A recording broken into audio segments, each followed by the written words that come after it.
WSOU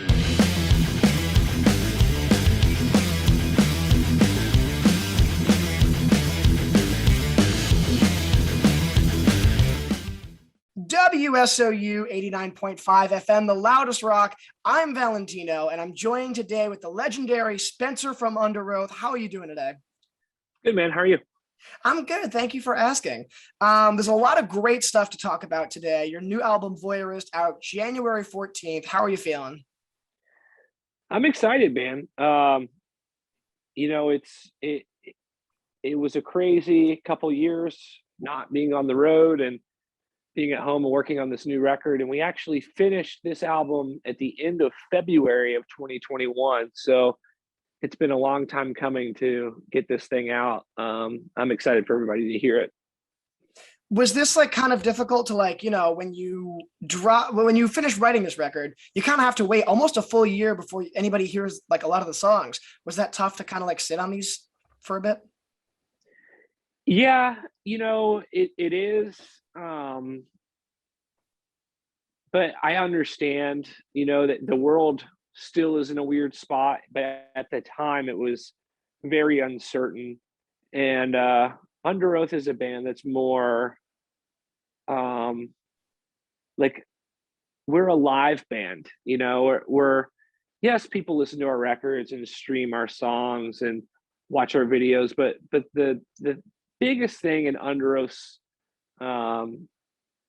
like career, I guess, like the thing that I think when you think of Underoath, you think of us live, and it's more of an experience, less that than just listening. So I get waiting until things were a little bit more clear to hit the road again, and it being a little bit more safe for the band crew and the people in attendance. So it was a little bit longer than we normally wait after finishing a record, but it'll be worth it. And I love that mindset because you're right. With a band like Underoath, like yes, I know all the songs, I love all the songs, but when I think of Underoath, I think of that like live energy, that live performance. Like that the Underoath pits are just incredible. So how are you feeling to finally get back on the road? I'm excited. It's been really weird because my whole life has been, since I was 12 years old, I was playing a show at least once a month. And then all of I was performing live at least once a month since I was a baby, so to sit this long has been very strange. And it's still a big question mark for a lot of people. A lot of our friends, you see some of the shows canceling or someone getting sick and all that. And I think the fear of this show could be your last show every night on tour, like for that tour. Because once you start canceling shows, it's such an expensive circus, so to say. Like when you're carrying all the lights and the production and LED walls, and you've got 2 opening bands that you're paying, and all the shows are booked, and the hotel rooms are booked, the buses are booked, sometimes we're taking an 18-wheeler. I mean, you start missing shows, you sinks the whole thing. You can't afford to really, because everything's budgeted to make sense. So you're going to get out there and play every show like, well, who knows what tomorrow will bring.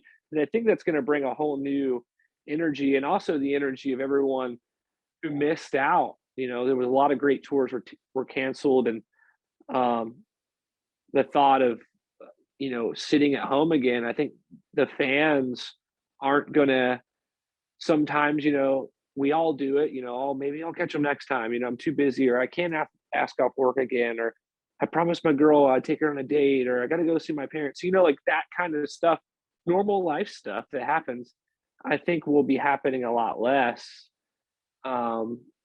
post pandemic, because you never know when the next thing's going to happen now. Like we never thought anything like this would happen in our lifetime. Nothing close to this has happened.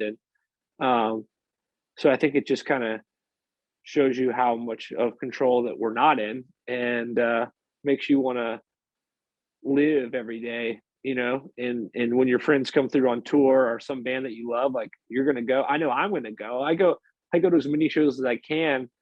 But I will be trying even harder, I feel like, when I'm off tour, to if there's a band within 6 hours of me that I love that it's not coming to me, then I'm going to go to them, you know, like that kind of stuff. I think it's going to bring a whole new excitement to live music, which is already exciting in the first place. And you're so right, because fans are just starved for it. We haven't had this live connection in so long. And you can you can listen to a band's studio stuff, but as we talked about earlier, so much of that connection is in that live show, like connecting with each other live. I always describe it, and I know I talked about this a lot earlier in the pandemic when I was interviewing artists, is this like circle of energy where the crowd gets really hyped, so the band gets really hyped and feeds off that energy. Exactly. The crowd feeds off of the band's energy, and it just goes round and round and round, and you don't get that anywhere else. Well, here's something to think about is I try to explain this to my dad. I'm the youngest in my family, and a lot of people in my family they all went to college. I didn't go to college, but my dad and his brothers and my grandparents and most of my cousins and all that. And football is like a big thing, and I explained it to my dad like that. It's like, think about going to the game, right? And tailgating and getting in there and the energy when you're in there and watching your favorite team play, and everyone's, the home team, and they're chanting defense, defense while they're playing defense, and they get all hyped up, and like, it's always the home team advantage, And I feel like for a band, that's your show every night. You've got this hometown advantage because everyone's in there singing your songs and that energy. And then now you compare that to watching your favorite, college or pro athletes at home. It's cool, but it's not the same thing. And that's where I was explaining. I think my dad was asking, this conversation came from, he was asking me about, did I think that the live streaming industry is going to damage the touring industry? And I was explaining to him why I didn't think it would, because it's the same thing as like, going to your hometown football game or watching it on TV. Like, the difference, it's, just because it's on TV doesn't mean it's going to hurt that stadium feel. So yeah, agreed. Yeah. And I've already noticed, even just like, currently, now that shows are back and like bands are touring, like nobody that I know is really ravaging at the mouth to buy a live stream ticket unless it's something exclusive. With your live stream you just did recently, it was exclusive because you got to hear this new record for the first time. You know what I mean? So it had like an edge to it. But if it doesn't have like anything bonus, it's like, well, I'm gonna wait until I can see them. But kind of I think the future of live streaming is going to be when artists can pull it off. Let's say you've got a 40-week tour. 40 city tour, which takes about 6 weeks, 5-6 weeks, whatever. A normal tour in America, and that particular lineup isn't going to South America, or it's not going to, certain cities that are too far to drive. I think the future of live streaming is going to come with exclusive stuff like what we just did, and like live streaming one show from the tour across the world, like a place where it makes sense to it, because it does take a lot of extra equipment and extra gear, extra hands. But places like New York or Los Angeles, where they have a lot of that stuff, like just on deck, you could schedule a day off before that show and for setup, and then play your Los Angeles show streaming through the world. And now you got the live stream feel, but you also have the crowd in the room to really amplify what you're seeing. And then, the people that don't get to see that tour across the world could see it. I think that's the future. That could be a cool thing that I think we would like to incorporate at some point. I think that would be really cool. Yeah, some venues that I even know of, like I think the Worcester Palladium has like built-in like studio equipment just like in the venue, like film stuff, and that's just super cool. I think Starland Ballroom has that too in New Jersey, but I'm not sure. And you're right, you're getting that crowd interaction, but it's also, you get to watch the live stream. Yeah, that'd be great. So kind of segueing into, I know we touched upon it a little bit, but you did that live stream recently where you played Voyeurist in full. how was that? Because like obviously the live stream was spectacular, it was incredible. But what's kind of cool is now like some of the mystery is like, oh well, we've heard these songs live. Now we can't wait to hear them studio, kind of live. So it's Yeah, kind of cool. yeah, it was a interesting concept that I think I kind of fought it at first, but once I got in there and we started to work on it, like we put so much work into that event. Like, and now, when the record comes out, if you bought the ticket with the download, like you get it forever, like you'll have it to watch. And you'll be able to see the difference in the live and the studio actual album. And I think it was just we had already done the observatory stuff and there wasn't, you can't really redo that. So we wanted to try something different, which was kind of blending the world of what a music video would be, what a show would be, what a live audio would be. Because normally what we did was instead of making music videos for the record, we made that. So now your music videos, when the record does come out and you go watch the music video for the record, you're actually hearing a live recording too, not just watching a band in a warehouse or whatever, headbanging, lip singing, and faking playing, because that's essentially what we all do for music videos. And there's no shame in that. That's just what it is. But we thought it'd be cool to kind of try something different. And I was skeptical at first, to be honest with you. I didn't want to have the people be able to hear the record before it came out. But at this point, we've released so many singles because of the weight and, just the state of where the world is. It's just a different time right now. So, but once I saw the idea come to fruition, I loved it. I thought it was a really cool event. And I think we even talked about it earlier in the interview, but Underoath is such a live band, like that's what like you're known for, and to have the first time that fans experience this record to be paired with that like live energy is kind of a unique thing. Because I feel like nowadays it's hard to get that. Yeah, I think that was the idea behind it, and everyone pulled their weight on this thing and learned, a lot of times it's funny, like my biggest fear was because a lot of these songs in our catalog, it takes it takes a while to get comfortable with them live. Like you write a new song and you record it and you make it great. And then, when you're trying it out on tour, sometimes we try out a song on tour we haven't played yet. And we're like, I don't really like playing that song. Like, that kind of sucks.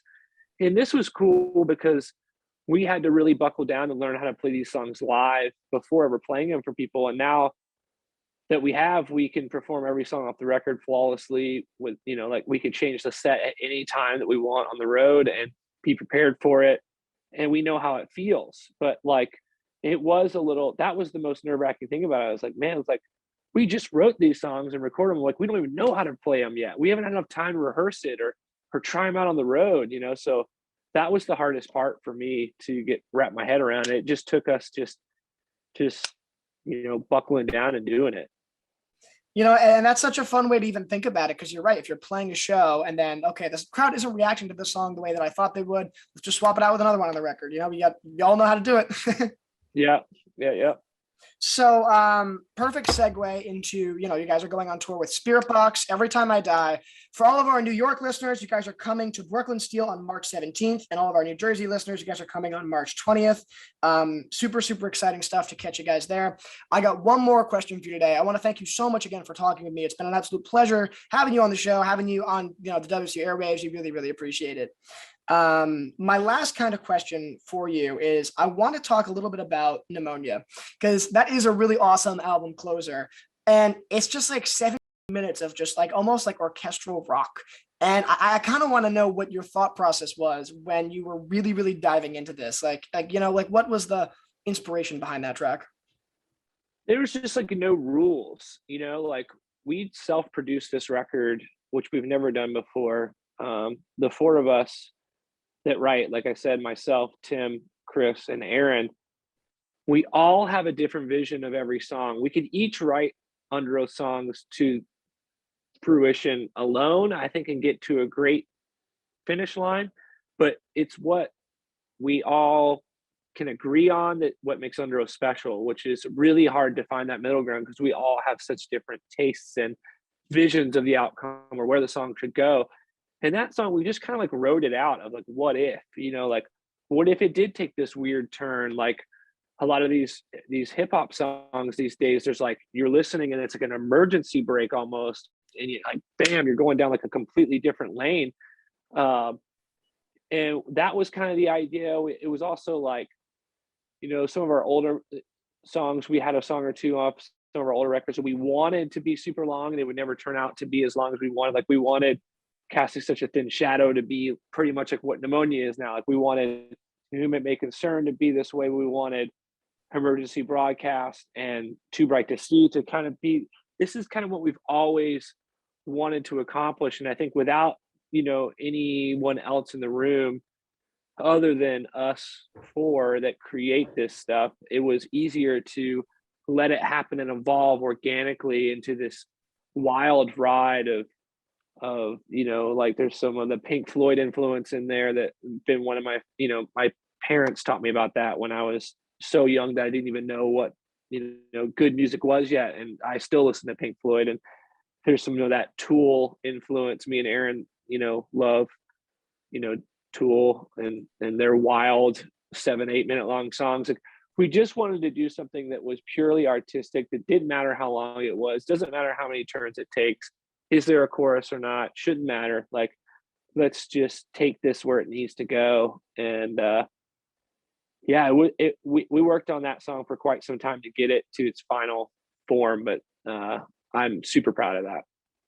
Absolutely. Thank you so much again.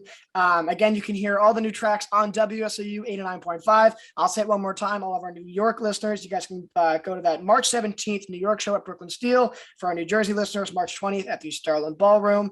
And also a super cool thing, Voyeurist comes out obviously January 14th, but those that might not know, you also have a new solo track, Neck High, that's available everywhere now. If you guys haven't heard that, go check that out as well. Thank you so much again.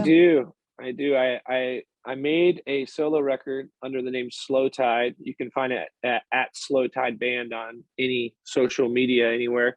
I wrote that record at the same time I was writing the Voyeurist record with my friends. So that's what I do when I'm by myself, and what I do with my homies is Underoath, and they're pretty opposite.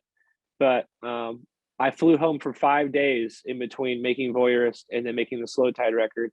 I finished that record in March, and I've only released one song so far because it's, Underoath and timing for me, but both records will be out in 2022. So keep an eye out for that. And if you're into anything that's not super heavy, go check it out. Absolutely. And I got to say, I respect the artistry, to go from like heavy screaming damn excuses to like Neck High, like it's such a shift, but it's so awesome and it works so well. So yeah, definitely go check it out. I think it's, when you're being yourself and you're not trying to be anything else, like it's natural. I've always written music in that lane, and then I've always also had a heavy outlet. So if people that know me personally, it's not as shocking, but people that only know me as the guy from Underoath, the solo stuff is pretty shocking. But it's like my first tattoo when I was 18 was a Radiohead tattoo. That was like before Chasing Safety. It's like I've always loved music of all shapes and sizes. The genre never mattered to me. I could be listening to, Foster the People one day and, Converge the next day. It doesn't matter. Like, if it's cool, it's cool to me. I'm not just a heavy guy. I've never been that. I actually don't listen to a lot of heavy music because I'm surrounded by it so much. So honestly, it's probably the genre I listen to the least. But yeah, I appreciate you taking the time to talk about that stuff with me too. Yeah, of course. I love the heavy metal scene. I do. Don't get me wrong. I love it. But they're so focused on genre sometimes. Like, that's not hardcore. That's post-hardcore. That's got a metalcore tinge. And it's like, they're trying to, like, again, I love the rock scene, but they're so focused on genre. And so it's refreshing to see an artist like you kind of breathe some new life into it. I like good music. And I think if you're into genres only, that's cool too. Like, I've got a lot of friends that only listen to metal or only listen to pop and alt and indie stuff, and like, that's cool. I mean, that's why music is so fun, is because it's your opinion. If you think one song that your friend thinks is terrible is your favorite song, that's your opinion. So and as artists, we should feel free to express it. I mean, our drummer Aaron, you know, he writes country music on his solo stuff, which is so far removed from what Underoath would ever sound like. So I think it's healthy for everyone that really wants to express themselves to find different ways to do it, be it if it's your clothes or, you know, the music you make, or, you know, your haircut. Like there's so many different ways to express yourself if you're an artistic type person, that in this day and age you should feel free to do so. If you're comfortable in that and expressing your way in whatever way that you're comfortable, it'll come across honest and true, and people will see that and enjoy it. As long as you're not trying to be someone else, you're gonna be fine. Absolutely. Beautifully put. You know, I feel like I couldn't end the interview on a better note. Thank you so much again, really, for everything.